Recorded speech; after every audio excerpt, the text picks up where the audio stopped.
नमस्कार, मी श्वेता भालेकर. सामसंजीवनी या आरोग्य विशेष कार्यक्रमामध्ये सर्वांचं स्वागत. छातीत दुखणं, दमा लागणं किंवा हृदयरोगासारख्या त्रास जाणवला की आपण रुग्णालयाकडे वळतो. तिथे गेल्यावर आपल्याला ब्लॉकेजेस आहेत, आता शस्त्रक्रिया करावी लागणार असा सल्ला मिळतो. अचानक त्रास व्हायला लागला आणि त्यापासून सुटका मिळवण्यासाठी एकाएकी शस्त्रक्रिया कशी काय करायची अशा प्रश्नांनी मनामध्ये गोंधळ उडतो. मग असे रुग्ण आपल्या शरीराला इजा पोहोचता कामा नये या हेतूने दुसरे पर्याय शोधतात. अशाच रुग्णांच्या प्रश्नांची उत्तरं देण्यासाठी, त्यांच्या सर्व शंकांचं निरसन करण्यासाठी आजचा हा कार्यक्रम आहे. आणि या कार्यक्रमामध्ये आपल्याला आज मार्गदर्शन करण्यासाठी उपस्थित आहेत हृदयविकारावर विना शस्त्रक्रिया आयुर्वेदिक पद्धतीने उपचार करण्यासाठी प्रसिद्ध असलेल्या माधवबाग संस्थेच्या खोपोली रुग्णालयाच्या ओपीडी प्रमुख डॉक्टर दीपाली देशमुख. नमस्कार डॉक्टर. नमस्कार. कार्यक्रमामध्ये आपलं मनापासून स्वागत. थँक्यू. सुरुवातीलाच एक महत्त्वाचा प्रश्न असा आहे की कुठल्याही शस्त्रक्रियेशिवाय आयुर्वेदिक उपचाराने किंवा आयुर्वेदिक चिकित्सेने आपल्याला हृदयरोगासारख्या आजारांवर मात करता येते का आणि ते कसं शक्य आहे? नक्कीच आपल्याला हृदयरोगावर मात करता येते विना शस्त्रक्रिया, आणि ते आपण सिद्ध केलेलं आहे. असं नाही आहे की एक किंवा दोन पेशंट आपण छान केलेले असे नाही आहेत, तर लाखो पेशंट छान झालेले आहेत. आणि ती ही research base, evidence based treatment आहे.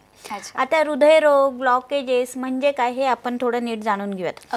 आता हृदय म्हणलं की आपल्याला खूप म्हणजे टेन्शन येतं, अरे हृदयाला काही त्रास झाला की काही खरं नाही असं आपल्याला वाटत असतं. कारण हृदय तेवढं महत्त्वाचंच आहे. आपल्या मुठी एवढं फक्त आपलं हृदय असतं, पण ते कंटिन्युअस 365 दिवस 24 तास सेकंद काम करत असतं. म्हणजे हृदय आपल्या शरीरातला राजाच आहे. राजा चांगला असेल तर तो प्रजेला सुखी ठेवणार. म्हणून हृदयाचा ताकद वाढवणे, हृदयाचं सर्क्युलेशन व्यवस्थित ठेवणे, हृदयाला काही त्रास होणे हे सगळं बघणं खूप गरजेचं आहे. आता हृदयरोग म्हणल्यानंतर त्याचे बरेच म्हणजे हे रोग असू शकतात. त्याच्यामध्ये झडपांमध्ये प्रॉब्लेम असू शकतो, हृदयाला रक्तपुरवठा कमी होणे हे प्रॉब्लेम असू शकतो. म्हणजे हृदय सगळ्या शरीराला 5.5 लिटर रक्त पोहोचवतो एका मिनिटामध्ये, पण हे काम करण्यासाठी त्याला स्वतःला काहीतरी गरज असते. तो रक्तपुरवठा जर कमी पडला तर मग छातीत दम लागणे किंवा तुम्हाला छातीत टोचल्यासारखं दुखणे, घशात आवडल्यासारखं होणे अशी वेगवेगळी आपल्याला लक्षणे दिसायला सुरुवात होतात. आणि मग आपण डॉक्टरांकडे गेल्यानंतर आपल्याला दिसतं की अरे मला ब्लॉकेजेस आहेत. ते आता ब्लॉकेजेस असेल की लगेच अर्जंट सर्जरी सांगितली जाते. तर ब्लॉकेजेसमुळे काय होतं की रक्तपुरवठा व्यवस्थित होत नाही. हार्टच्या मसलला रक्तपुरवठा व्यवस्थित नाही मिळाला की मग ही सगळी लक्षणे सुरू होतात. तर बाह्य कर्करोग तिथे म्हणजे रक्तपुरवठा पोहोचवणं गरजेचं आहे. तर आपण म्हणजे आपली जी संपूर्ण हृदय शुद्धीकरण चिकित्सा आहे त्याच्यातून आपण हृदयाचा रक्तपुरवठा वाढवून देतो. हृदयाचा रक्तपुरवठा वाढला की हृदयाची कार्यक्षमता वाढणार आहे. हृदयाची कार्यक्षमता वाढली की मग हे सगळी जी लक्षणं आहेत ती कमी होणार आहेत. आणि हे सगळं एक किंवा दोन पेशंटमध्ये नाही झालेलं आहे. त्याच्यासाठी आपण रिसर्च ट्रीटमेंट झालेली आहे, म्हणजे रिसर्च ऑलरेडी झालेला आहे. तर ते आपले लॅन्सेट जे वर्ल्डचं हार्टचं मेन जर्नल आहे त्याच्यामध्ये आपला रिसर्च पेपर सबमिट झालेले आहेत. पुन्हा ब्रिटिश जर्नल ऑफ हार्ट, पुन्हा इंडियन हार्ट असोसिएशन, पुन्हा तुमचं अमेरिकन हार्ट जर्नल, अशा विविध संस्थांमध्ये आपले रिसर्च पेपर सबमिट झालेले आहेत. आणि त्यातला ॲप्रिशिएशन पण मिळालेलं आहे की हे अल्टरनेटिव्ह फॉर सर्जरी असं पण झालेलं आहे. म्हणजे आपण रिसर्च करून सगळ्या गोष्टी आपण व्यवस्थित पेशंटला दाखवून देतो की पहिल्या दिवशी एवढा त्रास आहे, ECG मध्ये एवढे चेंजेस होते आणि हे एवढा रक्तपुरवठा तुमचा कमी होता, हा इम्प्रूव्ह झालेला आहे. आणि रिसर्चमध्ये पण हेच आपण दाखवलेले की क्रोनिक हार्ट फेल्युअरच्या पेशंटमध्ये हृदयाची कार्यक्षमता कमी आहे. सपोज ती 40% आहे तर आपल्या ह्या 6 दिवसाच्या ट्रीटमेंटमध्ये ती 45% झालेली आहे. पुन्हा तुमचे ब्लॉकेजेस आहेत ते ब्लॉकेजेस कमी होताना पण दिसतात. त्याचे पण आपण CT अँजिओग्राफी, व्हॉल्यूमॅट्रिक स्टडी अशा वेगवेगळ्या स्टडीज करून पेशंटला म्हणजे विथ पेपर्स पण दाखवतो आणि पेशंटला सिम्पटम वाईज पण रिलीफ दाखवून देतो. आणि पेशंटला हा सूर्य, हा जयद्रथ आपण माधवबागमध्येच दाखवून देतो. म्हणजे पुराव्यानिशी आपण रुग्णांना ते सगळं दाखवून देतो आणि त्यांना सुद्धा त्याची खात्री पडते आणि हे उपचार खूप चांगल्या पद्धतीने त्याला मिळतात. Lancet international journal of cardiology, British medical journal अशा अनेक संशोधन प्रबंधांनी मान्यता दिलेल्या माधवबागच्या कॉपीराइट प्राप्त विना शस्त्रक्रिया आयुर्वेदिक संपूर्ण हृदय शुद्धीकरण चिकित्सेच्या मदतीने हृदयरोग, ब्लॉकेजेस, मधुमेह, रक्तदाब, अतिलठ्ठपणा आणि कोलेस्ट्रॉल सारखे आजार असणाऱ्या रुग्णांवर यशस्वीरित्या उपचार केले जातात. या पंचकर्म चिकित्सेबद्दल आणखी जाणून घेण्यासाठी माधवबागच्या खोपोली हॉस्पिटलला भेट द्या. आरोग्य तपासणी सोबत एका वेळचं पंचकर्म फक्त 1999 रुपयामध्ये करता येईल. आणि त्यासाठी आजच मिस कॉल द्या 02248906262 या क्रमांकावर। तर आता माधवबागमध्ये उपचार करून आनंदी जीवन जगत असलेल्या एका पेशंटचा व्हिडिओ आपण पाहूयात। मैं संगीता प्रकाश जैन, मैं जलगांव से आई हूँ। मैं एक्चुअली मेरे को वहाँ सबने डरा दिए थे कि आपका पंपिंग एकदम 20% हो गया है, तो मैं काफ़ी घबरा गई थी यहाँ आकर। और हमने शुरुआत करी कि क्या होगा क्या नहीं, पर जैसे ही फर्स्ट मुलाकात डॉक्टर से हुई तो डॉक्टर साहब ने हमको इतना रिलैक्स कर दिया कि मैं बता नहीं सकती हूँ। उन्होंने एकदम से मेरे को हिम्मत दे दी कि कुछ नहीं, 20% आपका पंपिंग है ना, काफ़ी बढ़ा देंगे हम आपका पंपिंग। जो भी मेरे को अगर दिक्कत आती है खाने में वगैरह, व्यवस्थित नाश्ता, एक तो डाइट कम होता है पर काफ़ी एनर्जेटिक होता है। दोपहर में भी जो लेक्चर रहते थे वो तो सुनने लायक रहते थे। और उसके बाद में पंचकर्म में जाऊँ तो भी इतना बढ़िया से पंचकर्म होता था कि कहीं मेरे को कोई बात की ये ना आई, शिकायत करने का मौका ही नहीं मिला। और जो भी मैंने कोई भी स्टाफ से जो भी रिक्वेस्ट करी होंगी वो पूरी तरह से फेथफुल हुई है। और लास्ट में जो डॉक्टर्स के वगैरह भी जो हमेशा ये रहती थी इन्वेस्टिगेशन, वो भी काफ़ी सराहनीय रही मेरे लिए। तो माधवबाग एक कम खाना, गम खाना और दम जाना, यह बात बहुत अच्छी तरह से सिखाता है। डॉक्टर, अगदी बोलकी अशी ही प्रतिक्रिया आपण पाहिलेली आहे। डॉक्टर, जेव्हा तुमच्याकडे ब्लॉकेजेस असलेले पेशंट्स येतात अशा वेळेला त्यांना डायबिटीज आणि बीपीची सुद्धा हिस्ट्री असते, तेव्हा अशा या तिन्ही आजारांवर मात करण्यासाठी माधवबागने आखलेली जी दिनचर्या आहे ती कशी त्यांना लाभदायक ठरते? बघा, दिनचर्या म्हणजे काय तर दिवसाचं आचरण, म्हणजे आयुर्वेदाने प्रत्येक दिवसाची दिनचर्या कशी असावी हे सगळं आपल्याला सांगून ठेवलेलं आहे, लिहून ठेवलेलं आहे की म्हणजे थंडीच्या दिवसात काय करावं, गरमीच्या दिवसात काय करावं, वर्षा ऋतूमध्ये काय करावं, हे सगळं लिहून ठेवलेलं आहे। त्यानुसार आपण माधवबाग हॉस्पिटलमध्ये एक 6 ते 7 दिवसाच्या निवासी चिकित्सामध्ये ही दिनचर्या आचरण करतो। आता ह्यामुळे काय होतं तर बघा, डायबिटीज, ब्लड प्रेशर, तुमचं कोलेस्ट्रॉल वाढलेलं असणं किंवा ब्लॉकेजेस असणं, हे याच्यात महत्त्वाचं कल्प्रिट कोण आहे, दोषी कोण आहे तर अतिरिक्त चरबी। म्हणजे रिसर्चनी हे सिद्ध झालेलं आहे की डायबिटीजमध्ये तुमचं इन्सुलिन तयार होत नाही, म्हणजे टाईप 2 डायबिटीजमध्ये इन्सुलिन तयार होत नाही हा प्रॉब्लेम नाही आहे, किंवा साखर नाही आहे शरीरामध्ये हा प्रॉब्लेम नाही आहे, तर इन्सुलिनच्या दाराशी तुमचं इन्सुलिन रेजिस्टन्स होतो तो फक्त चरबीचा असतो। म्हणजे सॅच्युरेटेड फॅट्स तिथे जाऊन बसतात आणि त्याच्यामुळे इन्सुलिन रेजिस्टन्स होतो आणि त्याच्यामुळे ते रक्तातली साखर घेऊ नाही शकत, म्हणून रक्तात साखर वाढलेली दिसते। म्हणजे कल्प्रिट कोण आहे तर तुमची चरबी आहे।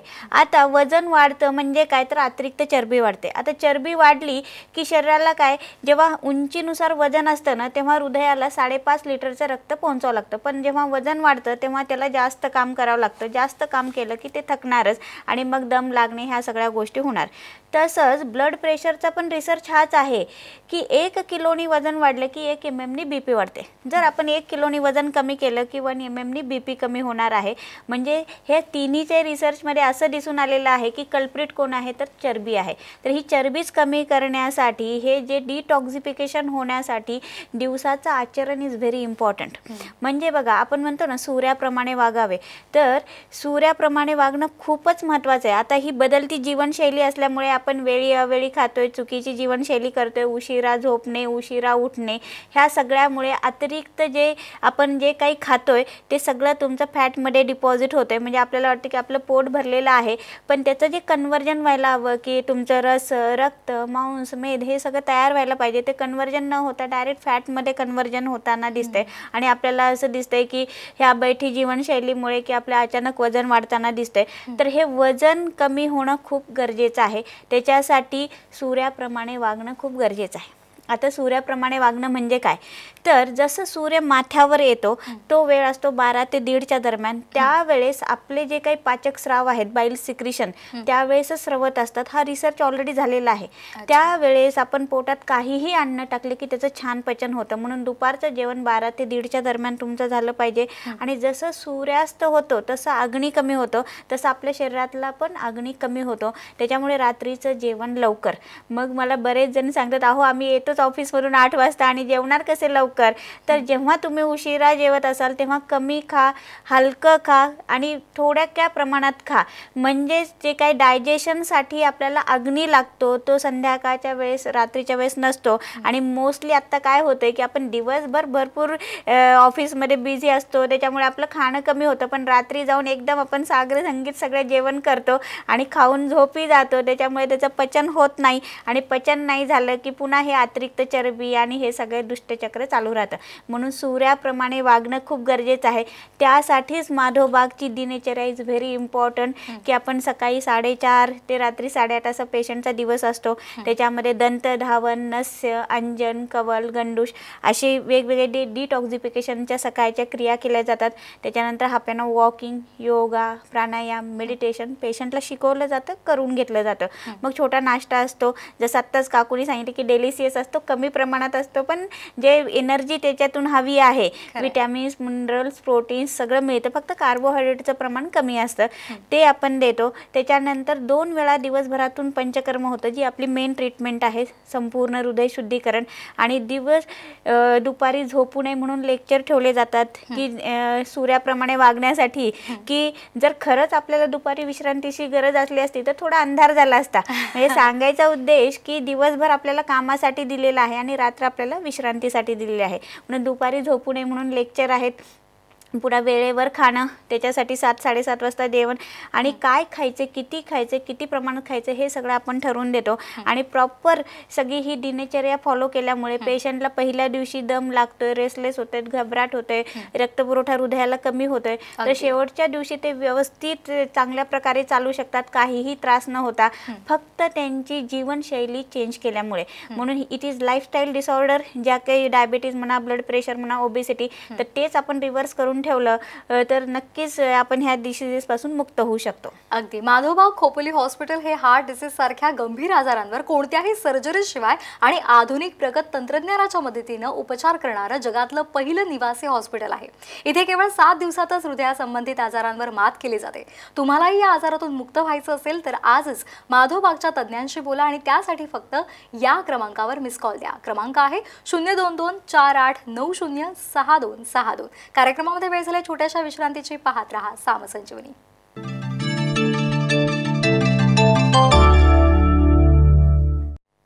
सामसंजीवनी या कार्यक्रमामध्ये सर्वांचं पुन्हा एकदा स्वागत. मार्ग हृदयरोग मुक्तीचा माधवबाग या विषयावर आज आपण चर्चा करत आहोत आणि आपल्याला मार्गदर्शन करत आहेत डॉक्टर दीपाली देशमुख मॅम. तुम्हाला सुद्धा या संदर्भात कुठल्याही अडचणी असतील, आरोग्यविषयक तक्रारी असतील तर सध्या वेबसाईट आणि क्रमांक हे फ्लॅश होत आहेत, ते आवर्जून लिहून घ्या आणि आवर्जून त्यावर संपर्क साधा आणि डॉक्टरांचा सल्ला घ्या, उपचार घ्या. मॅम, सुरुवातीला आणखीन एक महत्त्वाचा प्रश्न असा आहे की आपण पाहतो की हार्ट पेशंटला कुठलीही इमर्जन्सी आली, वैद्यकीय आणीबाणी आली तर त्या संदर्भात कुठल्या प्रकारच्या सोयीसुविधा आपल्या हॉस्पिटलमध्ये उपलब्ध आहेत? आपण सगळे पेशंट हार्टचे घेतोय की ज्यांना अर्जंट सर्जरी सांगितलेली आहे, ज्यांच्या हार्टची ताकद कमी आहे, तेव्हा मला आयुर्वेदिक ट्रीटमेंटसोबत त्यांना काय जे गरजेचं आहे ती ट्रीटमेंट करणं खूप गरजेचं आहे. त्यासाठी आपल्याकडे सुसज्ज ICU, डिफिब्रिलेटर, व्हेंटिलेटर, त्याच्या उपर ॲम्ब्युलन्स सगळ्या गोष्टी अवेलेबल आहेत. आणि आम्ही जरी ट्रीटमेंट आयुर्वेदिक करत असू तरी रोज आपल्याकडे कार्डिओलॉजिस्ट येतात राऊंडला आणि ते बघून ठरवतात की पेशंटची इम्प्रूव्हमेंट काय आहे, त्यांना काय गरजेचं आहे, त्यांचे मेडिसिन काय बंद करायचे आहेत, काय चालू करायचे आहेत. म्हणजे सपोज त्यांची शुगर 50 आली तर वेगळी गोळी घ्यायची गरज नाही आहे, ब्लड प्रेशर 80/50 आलं तर वेगळी गोळी घ्यायची गरज नाही, असं दाखवत आपण त्यांचे मेडिसिनसुद्धा कमी करणार आहोत.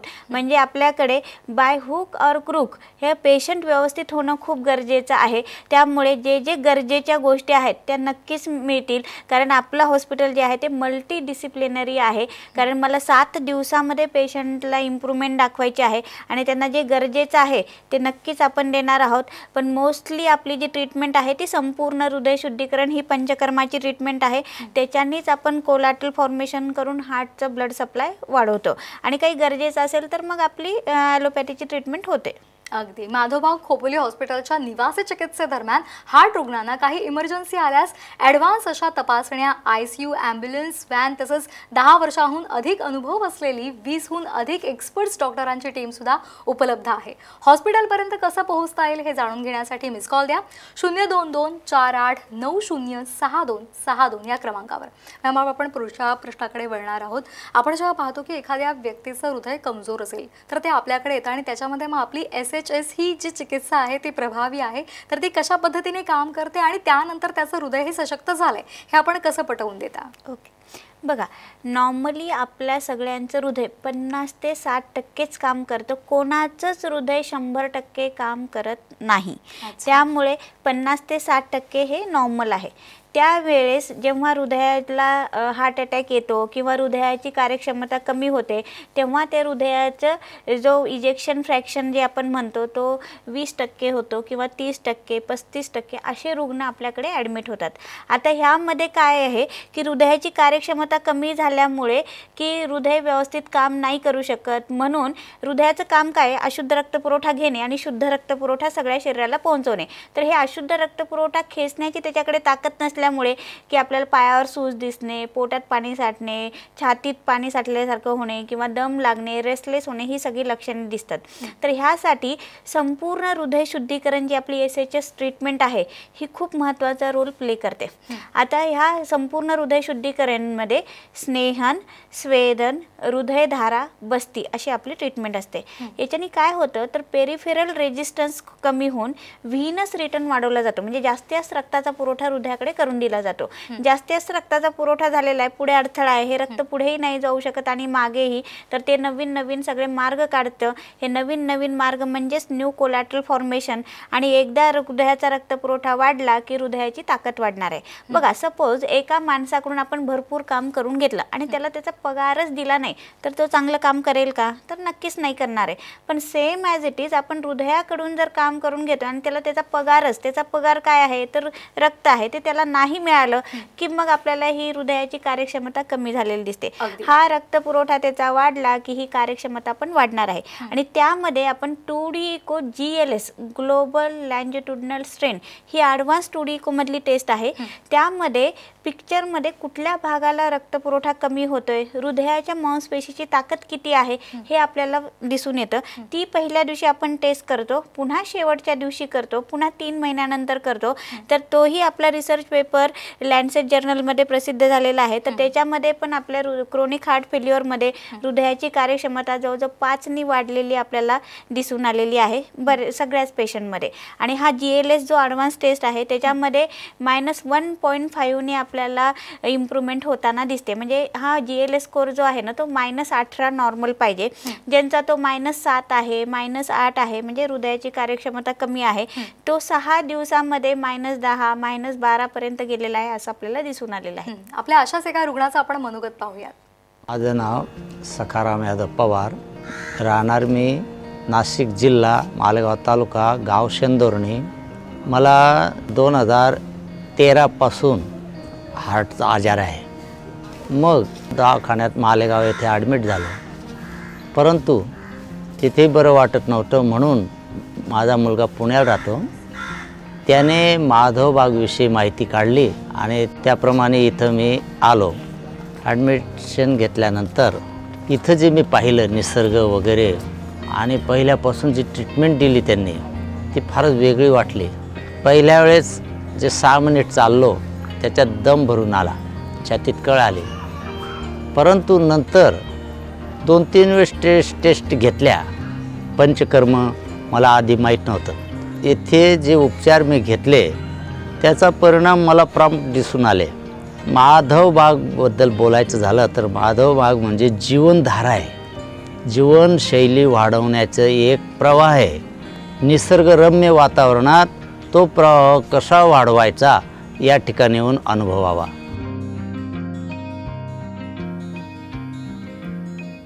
या आजारावर जे रुग्ण आहेत त्यांना मात करता यावी त्यासाठी आपण डाएट काय सांगता आणि त्यासाठीची उपचार पद्धती नेमकी कशी आहे? Diet is very important. कारण आले कुठून ब्लॉकेजेस की खाल्लं पण वापरलं नाही म्हणून तर शरीरात डिपॉझिट होतोय. म्हणून व्यायाम आणि पथ्य हे करणं गरजेचं आहे. तर पथ्यामध्ये आम्ही पूर्वी लिहून द्यायचो, पण आता आम्ही ते डाएट बॉक्सच तयार केलेले आहेत. म्हणजे reverse diet box blockages reverse करण्यासाठी, प्रमेय डाएट बॉक्स तुमचं डायबिटीस कमी करण्यासाठी, पुन्हा ब्लड प्रेशरचा गो BP डाएट बॉक्स आहे. ते कशासाठी हे बॉक्स केलेले आहेत की त्याच्यामध्ये कॅलरीज वाईज सगळं डिफाईन केलेलं आहे. तेवढंच काढून तुम्ही खाल्लं तर ते डिसीज रिव्हर्स करण्यासाठी काम होतं. म्हणजे 3 महिने आपण कष्ट केले की जेवढ्या प्रमाणात आम्ही दिलेलं आहे तेवढंच जर खाल्लं तर ते तुमचं ब्लॉकेजेस रिव्हर्स करण्यासाठी काम होतं. कारण ब्लॉकेजेस हे तुमच्या खाण्यापिण्यामुळे, बदलत्या जीवनशैलीमुळे झालेले आहेत. तर एक्झॅक्टली खायचं काय, किती प्रमाणात खायचं, किती कॅलरीज घ्यायचे आहेत ते सगळं आपण ठरवून दिलेलं आहे. त्याच्यामध्ये सकाळचे चहाचे डीप आहेत, नाश्त्याचे प्रकार आहे, डाळ आहे, भाकरी आहे, सगळं अवेलेबल आहे. म्हणजे काही खायला नाही असं नाही आहे, सगळं आहे. पण प्रमाण is very important. Calories wise सगळं डिफाईन केलेलं आहे. आणि ह्यासोबत की हे 7 दिवस झाले की पेशंट पुन्हा आमच्याकडे येणार आहेत की नाही, किंवा त्यांचा फॉलोअप आपण कसा घेतला जातो, तर त्यासाठी मला strictly follow up is very important. कारण आपल्याला 3 महिन्यामध्ये हे सगळे डिसीज रिव्हर्स करायचे आहेत. 90 दिवसामध्ये ब्लॉकेजेस रिव्हर्स होण्यासाठी, पुन्हा तुमचं डायबिटीज रिव्हर्स होण्यासाठी काम होणार आहे. त्यासाठी आपण MIB पल्स ॲप जे आहे तो एक ॲप आपण तयार केलेला आहे की जेणेकरून घरी सुद्धा असताना पेशंटचं पॅरामीटर्स बघणं गरजेचं आहे की एका वीकमध्ये त्यांचं वजन किती कमी होतंय, ब्लड प्रेशर किती कमी होतंय, पल्स रेट किती आहे, त्यांचं चालणं किती होतंय, हे सगळं ॲपमध्ये त्यांना डाउनलोड करायचं आहे. ते रोज आम्ही डॉक्टरची टीम ते सगळं बघतो. रोज त्यांचं काउन्सिलिंग होतं. त्यांना सांगितलं जातं की तुम्हाला काय काय करायचं आहे, कुठल्या पेशंटचं ते वजन कमी होत नाही आहे तर ते रोज त्याचा कॉल जातो. आणि कंटिन्युअस त्यांचं मॉनिटरिंग झाल्यामुळे आपल्याला 3 महिन्यामध्ये पेशंटला रिझल्ट दिसून येतो. आणि आपल्याला 3 महिन्यामध्ये जेव्हा आपण CT अँजिओग्राफी व्हॉल्युमेट्रिक स्टडी करतो त्याच्यामध्ये ब्लॉकेजेस पण कमी झालेले आपल्याला दिसून येतात. म्हणजे हे सगळं करायचं आहे पेशंटलाच. फक्त आम्ही मार्गदर्शक आहोत. ते मार्गदर्शन आम्ही घरी सुद्धा आपण करतोय त्याचे जेणेकरून प्रॉपर फॉलोअप राहिला की पेशंट व्यवस्थित राहतो. म्हणून संपूर्ण हृदय शुद्धीकरण चिकित्सेनं आजारातून मुक्त व्हायला कितीसा खर्च लागतो हे आपल्याला डॉक्टरांनी सांगितलंय. पण आर्थिक अडचणीमुळे या चिकित्सेपासून कुणीही वंचित राहू नये यासाठी माधवबाग रुग्णालयामध्ये बजाज फायनान्स, लिक्वी लोन तसंच EMI सुविधा तसंच मेडिक्लेम सारख्या सुविधा सुद्धा उपलब्ध आहेत. या सुविधांचा अवश्य लाभ घ्या आणि आजारातून मुक्त होण्यासाठी पहिलं पाऊल उचला. त्यासाठी मिस कॉल द्या 02248906262 या क्रमांकावर. मॅम, आपण इथे आलात आणि आम्हाला खूप छान पद्धतीने ही माहिती दिली, त्याबद्दल सर्वांच्या वतीने मी आपले आभार मानते. थँक्यू. सामसंजीवनी या कार्यक्रमामध्ये वेळ झाली इथेच थांबण्याची. ताज्या बातम्यांसाठी पाहत रहा साम TV. नमस्कार.